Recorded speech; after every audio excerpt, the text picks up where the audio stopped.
Welcome to episode 25 of the Toronto Until Blue Jays podcast. I'm Steve Artabello here with Anthony Harris and Theo Giordano. You can find us at our website, torontountilt.com. You can find us on Twitter at Toronto Untilt. Of course, you can find our YouTube where the video of this podcast will be posted, Toronto Untilt. And finally, you can get our audio anywhere you listen to podcasts. That's Spotify, Google Podcasts, Apple Podcasts, Anchor, Breaker, Bleaker, all of the things. Like, comment, subscribe, tell your friends. We're actually recording this in extra innings because Brad Hand came in and Theo said, turn the fucking mics on, because we're all very upset that Brad Hand is actually in this game. And there's a lot of Charlie stuff that we're going to get to in this podcast. A lot of things, yeah. Yeah, we're upset. Very upset. First of all, we don't win an extra, so I said if Brad Hand comes in, just record, because if we win this game, it'd be the biggest miracle at this point. Anthony's on like a 5-minute tape delay, so we'll hear what happens to him whenever he sees what happens. You'll see us react, and then me and Theo, you will see react, and then try to keep it together until Tony sees it. But yeah, right now it's. But it was a banner week. We said last week how this was going to be the week where they kind of, won some games, but does it really matter because they can't be good teams? They're still behind by, a lot to the Yankees. They can't be bad teams. They can't be good teams or bad teams. We learned that this week. We learned a lot of things about how bad this bullpen is. The offense went into a shell, the worst possible time. Charlie Montoyo, the worst manager ever. It was just a banner week. We suck again. Do you want to go in order as the way things happen? Because there's one thing that I'm incredibly angry about and want to scream about, but you want to get to some other things before we get to that? Well, we were going to talk about Charlie at the end, so we'll talk about the offense this week and how you said last week how it seemed like Vladdy was tiring Bo. Now it looks like he's in a bit of a slump. It seems like the length of this season is starting to actually get to a lot of these younger guys. We also found out Springer's not coming back. That's added another level of desperation to this offense. And he's on the DL. Just real quick, if you're not aware, Springer was put on the DL, not with an ankle injury, with a knee sprain. We called it. Exactly. We were like, how long is he going to limp around before they put him on the IL?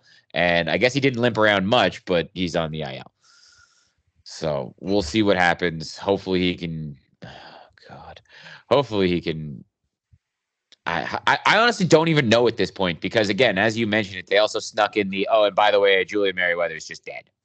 He's just dead. We're just never going to see him again because. Yeah, we got the contradicting stuff with George. Like at the beginning of the week, it's like we'd be lucky to get him at the end of the year, and then a few days later, he's running and too long. That was great. Charlie basically being like, I don't really want to speculate, but let me speculate right here that hopefully we'll get him back before the end of the season. Like, thanks, Charlie.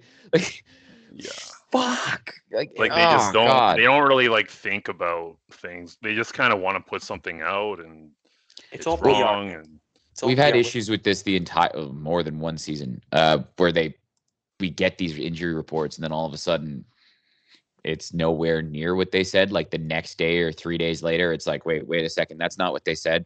Why is this guy now out for the season? Why is this guy? He's not going to be DL'd. He's day to day, and then all of a sudden, it's like he's on the 60-day. What the fuck happened? So also, Pearson better be on a plane to Toronto right now, right? Like, is he going to be in this? He's looked good. He's made a couple of appearances. I'm surprised they still haven't pitched him on back-to-back days. Although I guess I don't know. I honestly don't know. Like it sounded like he had one more scheduled relief appearance. I don't know if it was today, but it was supposed to happen essentially this weekend, and then he's supposed to be here soon because he's been good. So I honestly, at this point, I don't really know what to tell you just because I have no idea what's going on with him. Because I don't think many of the seriously, I don't think many of the organization really knows exactly what they're going to do with him. I'm serious. I don't know if they're waiting to see how things play out, with their record or what. But is it like a DeGrom think he's situation? Able to come up. He's DeGrom, how they kind of waited with him and the Mets did, saying how and then they kind of fell the race, and now they're like, we'll shut him down. The difference is Pearson's pitching, and he needs to pitch. Okay, thank God that was a foul ball. You saw what I saw too, Theo. Yeah, I thought he crushed it. I turned around and I look at that bouncing off the third deck, and I was just like, oh, okay. Thank God that was a foul ball. But no, Pearson's pitching. Like the difference with DeGrom is he was hurt, and it was basically like, all right, are we going to see him pitch? No, he's like another setback, push it back. Pearson's throwing in Buffalo and looking good. So I'd like to see him, but the way that they've messed his development up so badly so far that I honestly don't know what the plan is with him and how this is going to work, when he's going to be in the big leagues. He hit that ball really far. Yeah, he totally finally saw it. And, he did and one I of wonder, those earlier too. I do almost wonder if they start falling out, if they just go, well, maybe we will stretch him out. Fuck it. Well, yeah, what are you going to it's looking like that. Stretch him out just in Buffalo and not have him come up, or I don't know. I honestly, I have could no make a idea. starter too, like late September, if they decide to stretch him out. Yeah, I don't know. Get him a couple of starts before the end of the season. Well, and that's like we saw it, like George not being there is a huge part of the record without him compared to when he's playing. We know how great he is. Well, the thing is, you had him who hadn't played much this season. So as you have some of the younger guys who, as we talked about last podcast, like Vladdy going through a slump because it looked like he was tired. Bo's had both of his legs beat up pretty badly, and this is the longest he's played into a season. So you do have young players who are making the adjustment to playing these full seasons. I get that. But Springer was the veteran, and he was he was 100% carrying the mail while those two guys were scuffling a little bit. And to lose him was massive. And Semion's trying. I mean, this game, that defensive play wasn't great, but he's been phenomenal all season. You can't really hold that too. One. Like Teoscar's, he's been the player. What player? Was he player of the month or player of the week or both? Player of the week. The week after the Jays had their all-star outfielder going in the IL, and then the next week another outfielder won player of the week. Like that exactly. Like they've had guys like again. This is the problem with this season that's been so frustrating. Is it's like if the team could have been together the way it was supposed to be, it's like okay, as Vladdy and Bo cool down, awesome. Teoscar and Springer can heat up, but you keep losing Springer. You have Grichuk's finally getting hot again because that cold streak was atrocious. I don't know. This is what Randall is. In low leverage. This is exactly what he is. Gurriel's been better offensively, but my God, in the field, he's just a mess. Some horrible throws. We talked about his arm earlier in the year being good. The last couple of throws I've seen from him have just been terrible. Also, you were saying how it's more of a fatigue thing. Also, not having Springer there means like they all think they have to hit a home run every time too. That's been part of the issue, especially this week. Like with Bo and with Vladdy, just like they're expanding their zones so much, and it's something they weren't doing earlier. Yeah, and before that, Dickerson, where they drove him in to take the lead, where the game's tied, and now they've lost the lead in extra innings. That's a good inning for Brad Smith. Hand. I'm pretty impressed with that, by the way. But with what? What Brad Hand just did there. Allowing one run? That's a win. In extras, that's a win. I mean, that scope ball he scored that up pretty well. I was going to say, those Brad Hand outs were very deep fly balls. By the way. Except the shortest one was actually the sac fly. Listen, we got to take baby steps here. Riley Adams ended this man's career. The fact that he just didn't get brought up again that's hilarious, by the way. Like Riley Adams. Yeah. Can I also point out, remember last week when I was like, you can't pencil in because it was like the whole talk of, well, if they sweep the Nats, then they're one game over 500 for the road trip, and it's not that bad. I remember me sitting there being like, we can't just assume that's going to happen because they can't beat bad teams. And then they went ahead and got swept by the fucking Nats. Yeah. Like a team that's struggling isn't just going to beat whoever they play. They're still struggling for a reason. And these are major league teams. Well, I want to mention that Soto at bat in Monday's game, which kind of flipped everything when it looked like he was struck out and everyone was all mad because whatever. I want to say this, okay?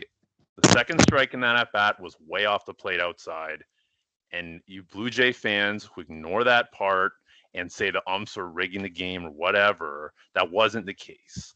It would have been a 2-1 count instead of a 1-2 count, and that flips the whole out of that. Okay? Exactly. So, I don't want to hear any complaining about the umps. I would like to point out when umpires are bad, when umpires are bad, they're bad for both teams. Like that's the thing. I'm going to throw this right out there for people who are like, oh, the umps have it out for the Blue Jays. No, some of these umpires are just bad at their job. Angel Hernandez is bad at his job. Yeah, Yes.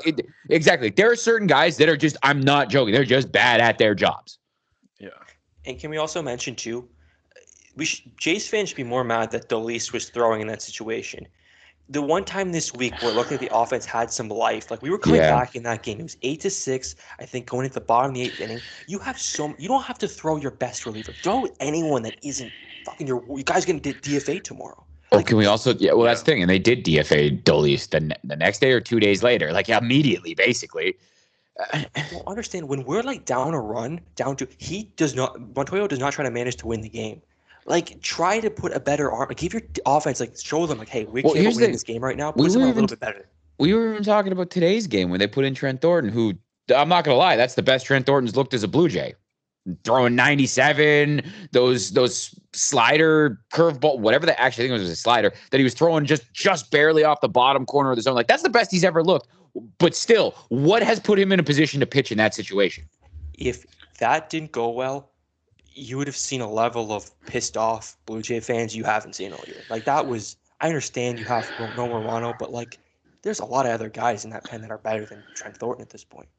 I can't wait till we get to the bottom of this Jordan Romano situation. I don't know when it's going to be, in a year, in 2 years. I would like to bring up that someone did mention, was it Arden Zwelling? One of them mentioned that, the only real problem I have with Charlie's bullpen usage is he doesn't use Romano enough. And he specifically said, I don't know if, it's something to do with arbitration and not getting save numbers. And the second I heard that, I wanted to hit the fucking roof, because if they are saving him for save situations for arbitration,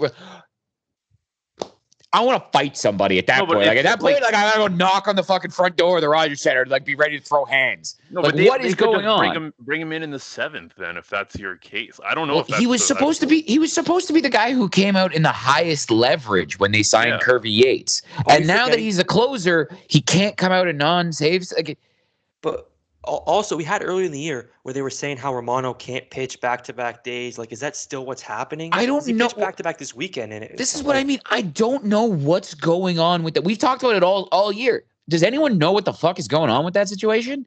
No, and he's the only guy we have at this point. Like, Simper's kind of falling off. Richard's You got two guys, Mesa and Romano. Romano allows a lot of dingers. Let's not forget that. And Mesa's coming off injury, so they're not going to, like, rely on him heavily. Yeah.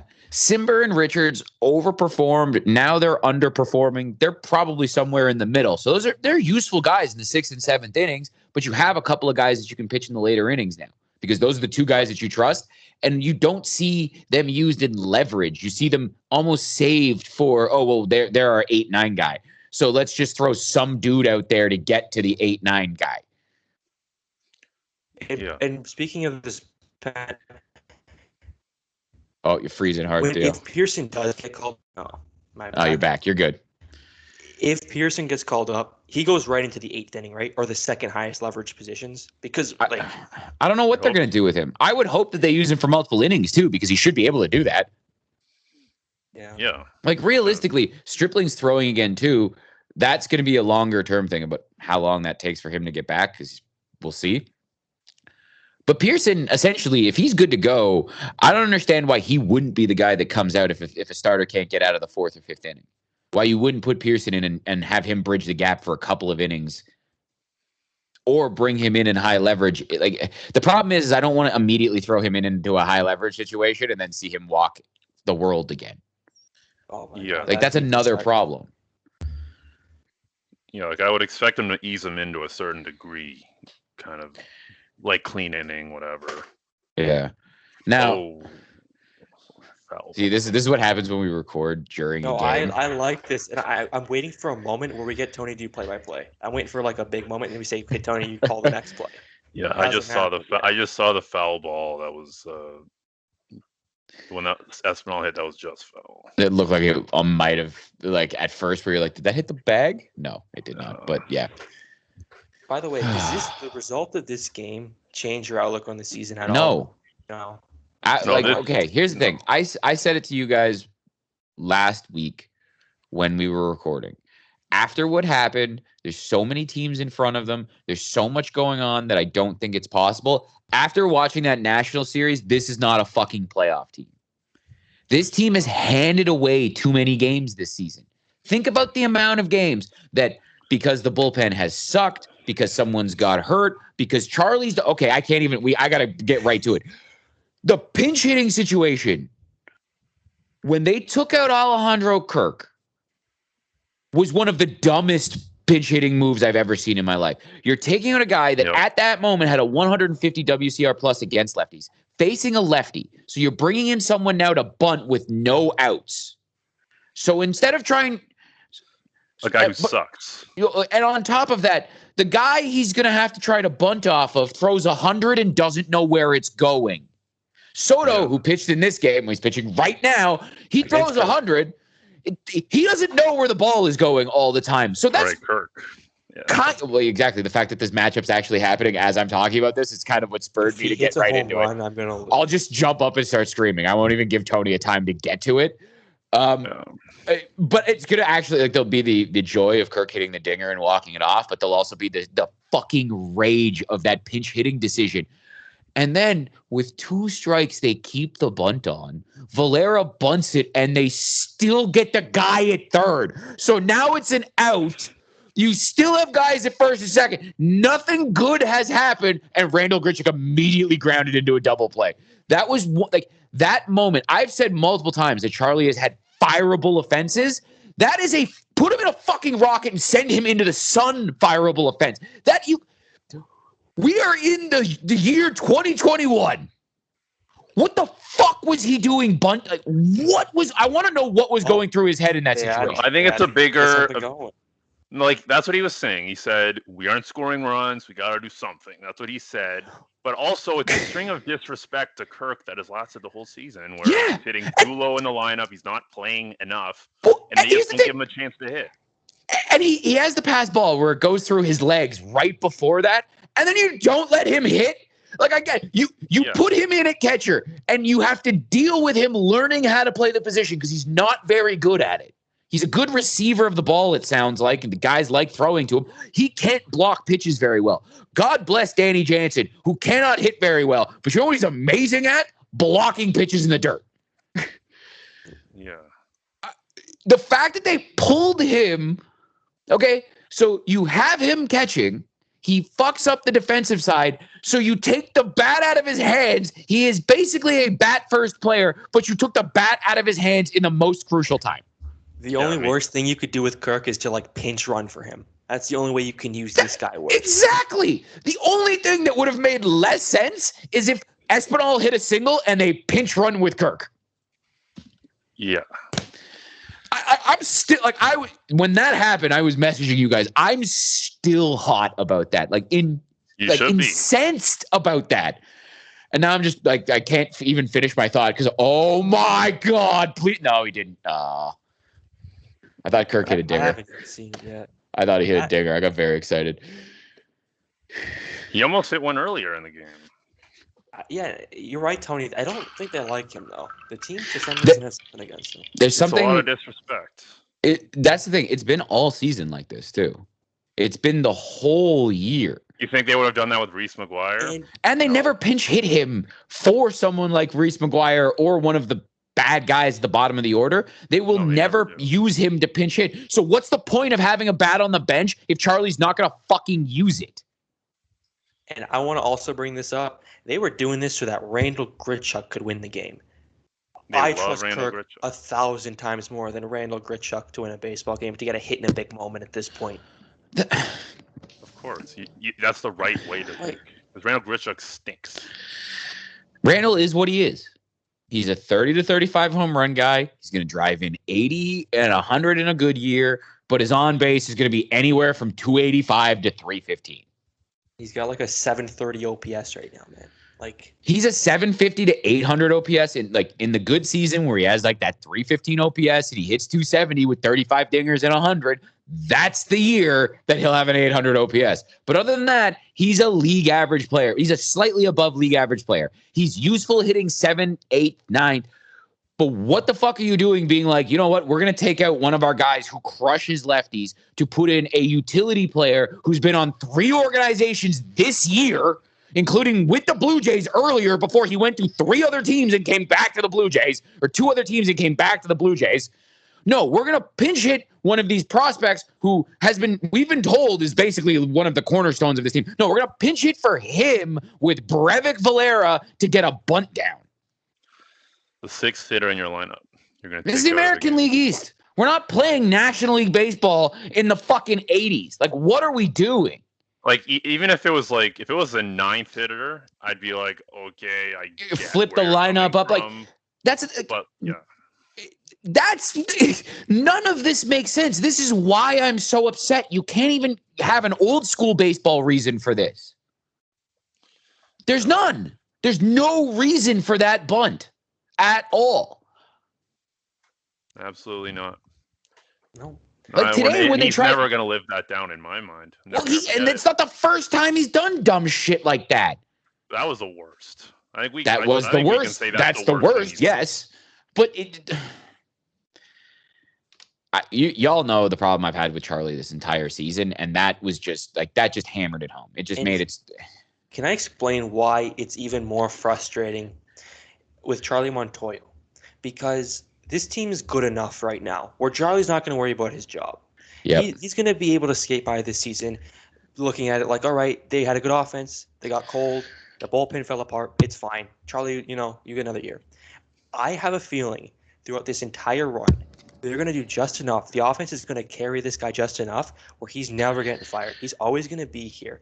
And if we win a World Series somehow, it'll be in spite of the decisions he's making. He's not going to help this team win a World Series. And everything that happens, these little things that add up every year, we're like, oh, well, the offense is cold. Not Charlie's fault.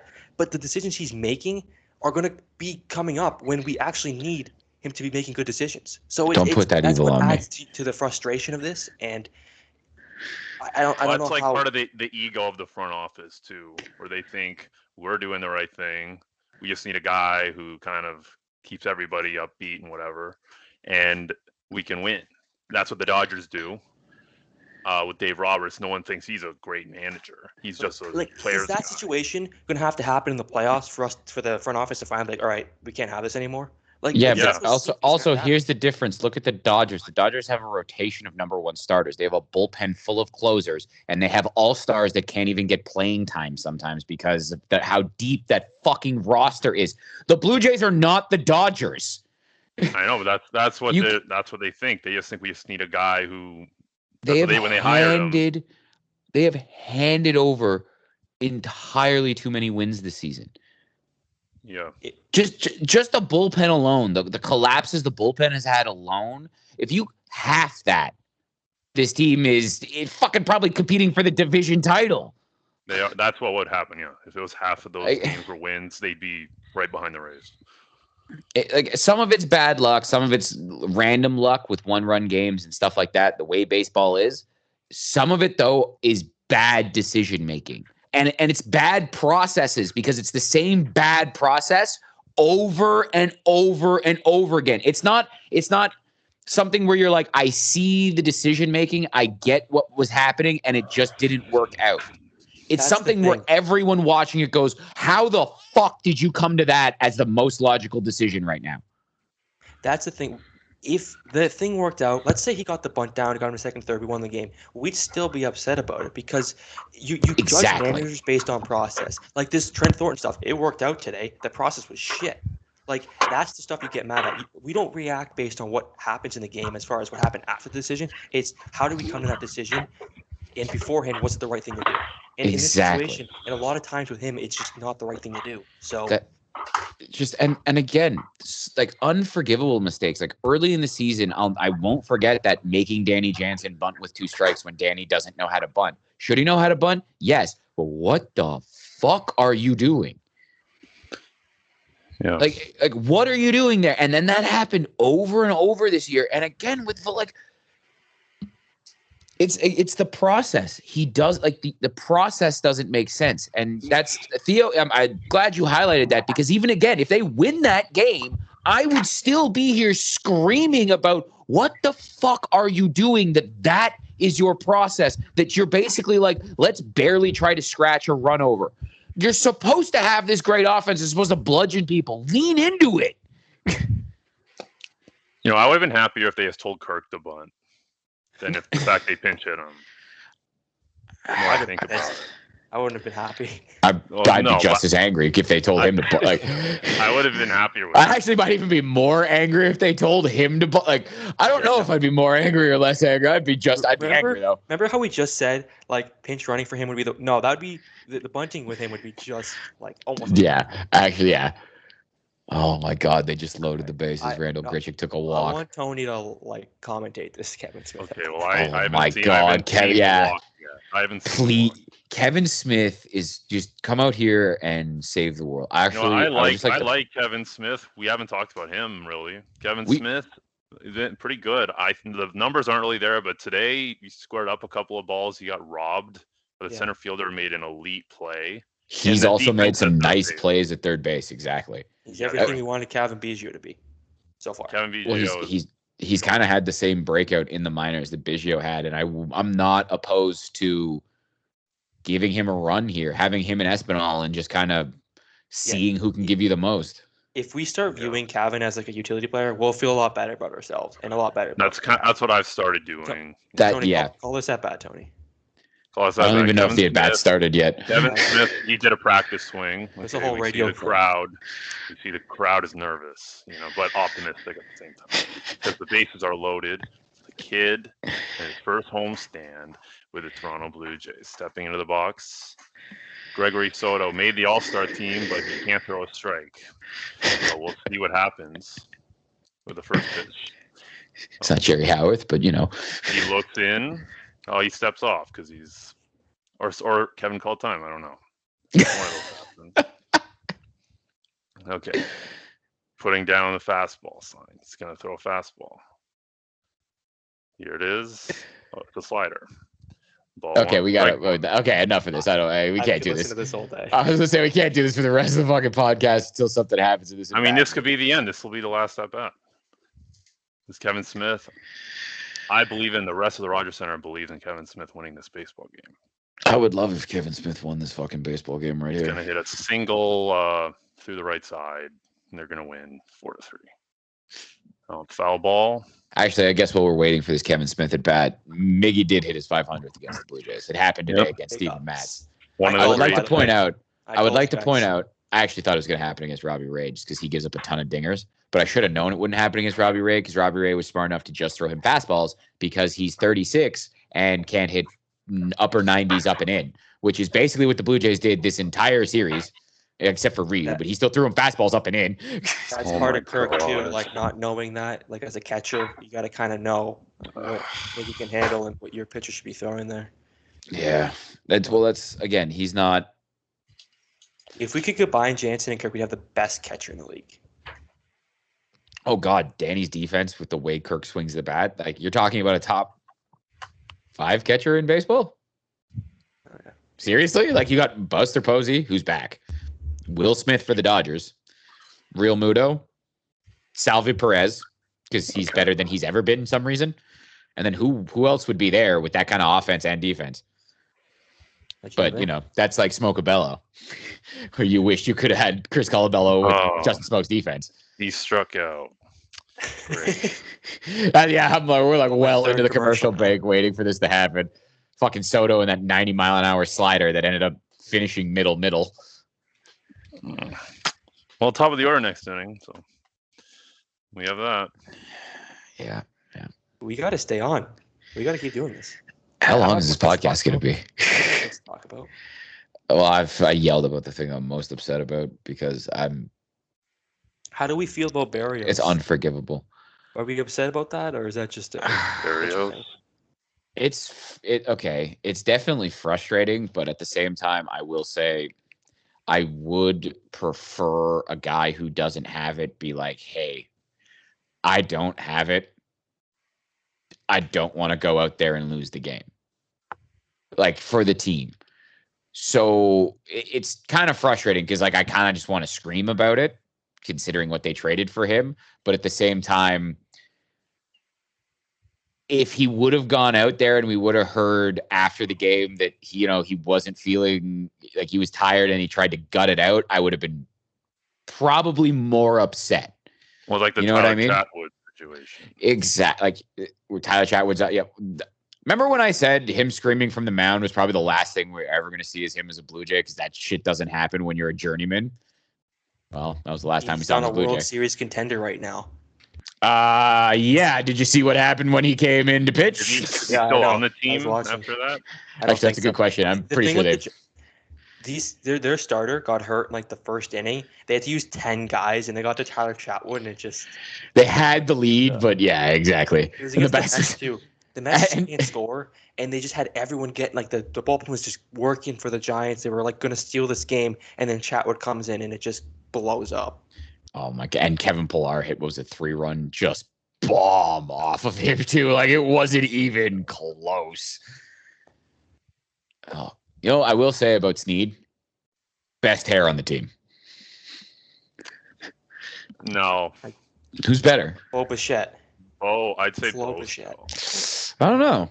By the way, you guys got beat today. That's pretty crazy. That was wild. Yeah, I literally texted the group chat. I'm like, did Bo just get stung by a bee? And then all of a sudden, you just hear Buck and Schultman talking about it, and then Buck with the dad jokes. He was on fire today. She's talking about how Bo needed to change his cologne, and then he's from Florida, so he's fine. He's used to big bugs, and Buck and Schultman are actually we need. Yeah. Buck and Schulman are one of the better. We complain about Buck and Tabby a lot, but Dan Schulman's one of the greatest broadcasters in baseball, like in all sports, really. But like he's great at basketball, but specifically baseball. And him and Buck work so well together.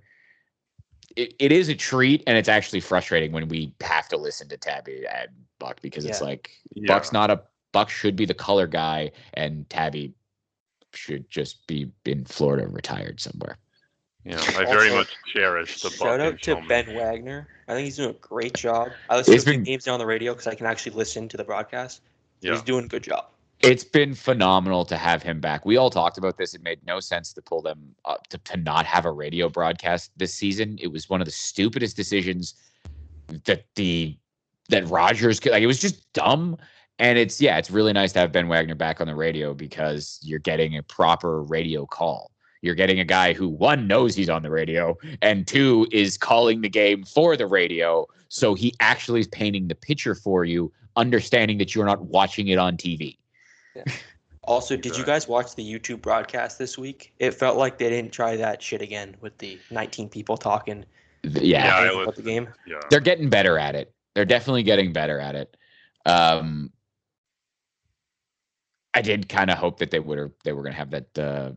I can't remember her name. The girl that had she was the one that had the random stats, and she had some of the most hilarious random stats ever. Like I talked about this with you guys, where she talked about an umpire having to throw a player out of the game because he tried to fight him, and then another one where like someone threw a bat at the umpire and there was a fight in the stands between a player and a fan. Like, she was pulling out all like some of the best ejections and shit I'd ever heard. She needs to be on the YouTube broadcast permanently. Less Brian Kenny, more her. I don't like Scott Braun very much, but it was a whatever broadcast. Yeah. And actually, Ryan Roland Smith, who was on that Jays broadcast against the Mariners, I heard him do an interview on Toronto radio. More of him, because he actually is really good at breaking the game down. I mean, he was a reliever like a year or two ago, so he's very close to playing the game, but he's actually quite good, quite entertaining. So, yeah, just in terms of some of the random broadcasts we've seen, there's been some people that have been pretty good at it. And there's also been some people that have been atrocious, but I think Anthony should call the next game. I agree. I went to school for this. This was my dream. My dream was to be a sports broadcast. He would interject like his fantasy perspectives and his profile bias to every at bat. That probably not. Unless like Juan Soto or something. Or whatever. I can't hide how much I like Juan Soto. Juan Soto, Ronald Acuna Jr., Vladdy, Tati, like we've had this conversation. Like 470 this year. It's crazy. Dude, Juan Soto, I don't know. We haven't had this conversation. He's probably something historic because I don't know if I've had this conversation with you boys, but I've talked about it with another buddy of mine. I don't think Juan Soto gets the talk he should. Like, he's doing things that even Mike Trout didn't do at Mike Trout. We talk about this all the time because there's not a lot of talk about him because he's in Anaheim. He was on pace to be the greatest baseball player we've ever seen, and Juan Soto's doing what he did, just better.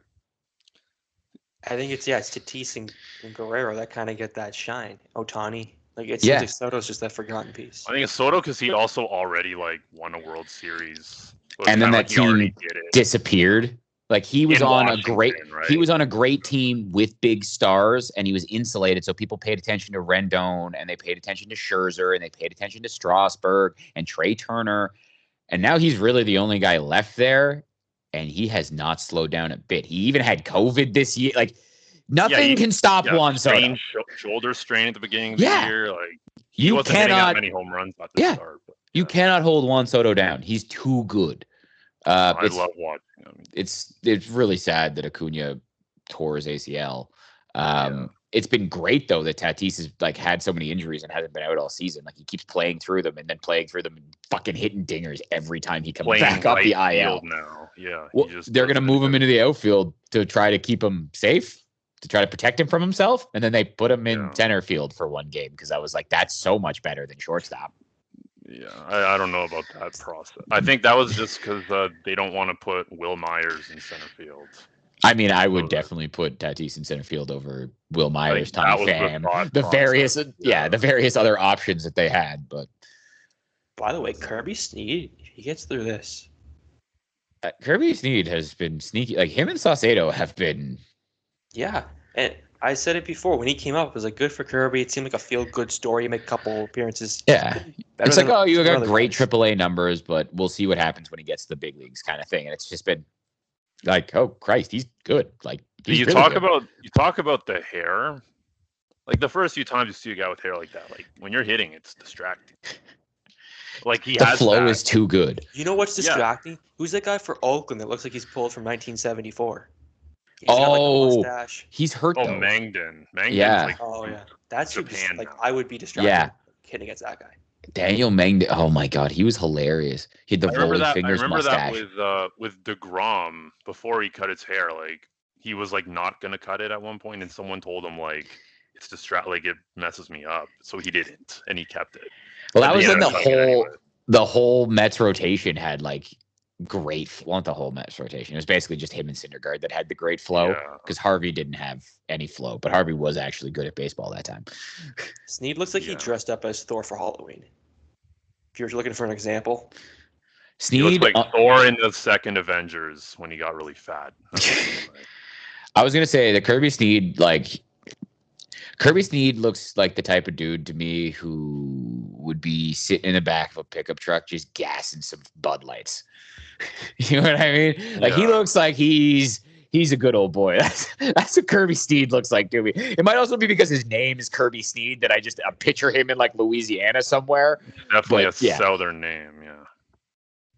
And Daz Cameron, Mike Cameron's son. Oh shit. You've probably seen Mike Cameron play in person. Oh, You've seen both father and son play. It's cool. Shit. I definitely have seen Mike Cameron back in the day. Yeah. He was a good player. And this guy is the same type of, athletic, center field with power and that kind of thing. So I remember he was being drafted and he was a second rounder, but he was a top prospect. He was in the first round conversation. The Jays could have drafted him, but they did not. God, 3-1 fucking damn it. To Daz Cameron. What's going to happen here? Is he going to throw him a fastball? Right down the middle? Tony, call it. All right. Well, he's looking in for the sign. He's in the ready position. The wind up, the pitch, line drive, base hit. Into score, Robbie Grossman. Gurriel throw to second. Offline. Go ahead, double for Daz Cameron. God, man. Gurriel was throwing darts early in the year. See, you jinxed that throw where he threw it halfway between first base and home plate. Yeah. I don't know what happened there. He was close. Like, he had a very good shot. He had the guy dead to rights because he stopped at third base. And he was, like, close to the infield. It wasn't like it was a far throw. That's what I mean. Like, the guy stopped at third base and then started running again. Like, an accurate throw at like 60% of Gurriel's max velocity gets him. And he threw it halfway between first and home. Oh, are we gonna keep stretching this out, or can we just wrap this up as we try to watch the end of this game? Let's look to next week, because if we win this game, huge, whatever. I don't think it matters for the playoff picture. I think what I'm looking for this season is to see Pearson hopefully look healthy, exactly. See some Devin Smith, to see Vladdy kind of rebound to end the season strong. Same with Bo. I don't see how this team's. See Manoah bounce back. See Barrios finish strong. Like. I'd even want to see Kirk get a honestly, I want to see a lot of Hatch, to be fully honest with you. I want to see Kirk. I want to see him behind the plate. I want to see him catching on a regular basis. Yes. The Jays really are set up to have a big week. But again, when you get pumped by the Washington Nationals, I can't be out here just being like, oh, yeah, they're definitely going to beat the Tigers and the Orioles. Now, I know they play the White Sox first. They play the White Sox first. No, I know that. Yeah. Thank God Alek Manoah's back and he's pitching the first game of that series. I'm gonna be there on Thursday. Ooh, very nice. I expect it'll be Ryu or Ray that day. Hopefully Robbie Ray, because of soft tossing lefty against some of the guys on that White Sox. Because I know Luis Robert, Eloy, like that's going to be ugly. Like, those guys could do some serious damage. Like, that's a scary team. Because we're going to Labor Day, that Labor Day weekend with Oakland. I thought that series was going to be so big. It's looking like I know. And yeah, so we just mush everyone. By the way, look what's fucking like. Yeah. I don't care if we end it now, because if we win, it'll be. I don't have a difference of opinion on the week. No, that's the thing. Even if they sweep the Tigers, it doesn't change what happened. It doesn't change my opinion that this team is not a playoff team. They've given too many games away. You can't give that many games away. Yes, I can hold out hope that they can still go on one of those insane Rockies runs that we were laughing about, where they just win every game in September. But the chances of happening, like, what are we talking? 1 to 5%? Like, it's not. Wasn't it like who was on the TV? One of those, was it Nicholson Smith? He was saying the Jays can only lose like 14 more games this year. That's exactly that. Like, well, I kept telling you, it was like 3 weeks ago, I was like, well, they got to win like 60% of their games. I was like, well, they got to win at like a 65% winning percentage. And then last week I told you, if they lose to the fucking Nats, they're probably going to have to win 70% of the games going forward. A team that just pissed away those games against the Nats, do you think that's going to happen? No. I don't think so. Theo, do you want to get your not up to it?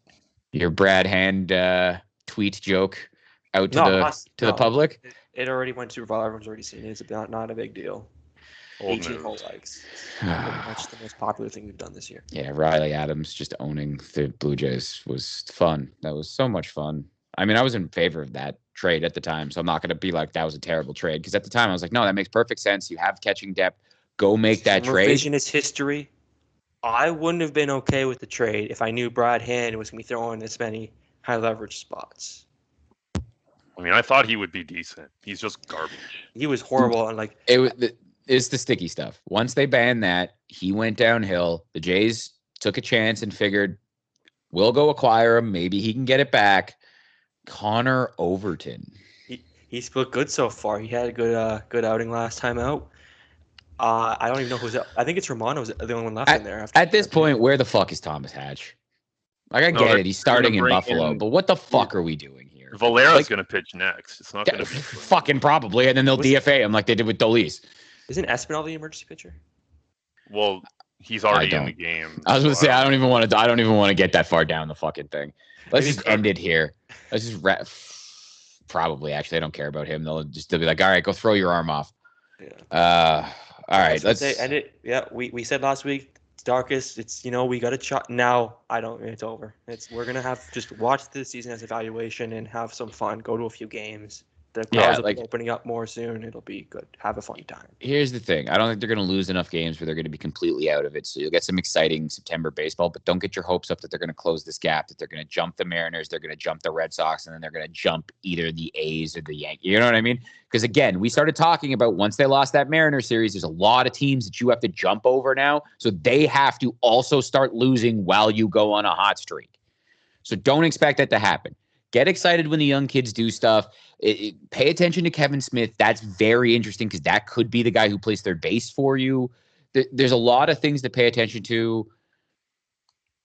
But, yeah, I don't think this is a playoff team. But it was always see Nate Pearson come up. But, yeah, Tony? It was just always a long shot.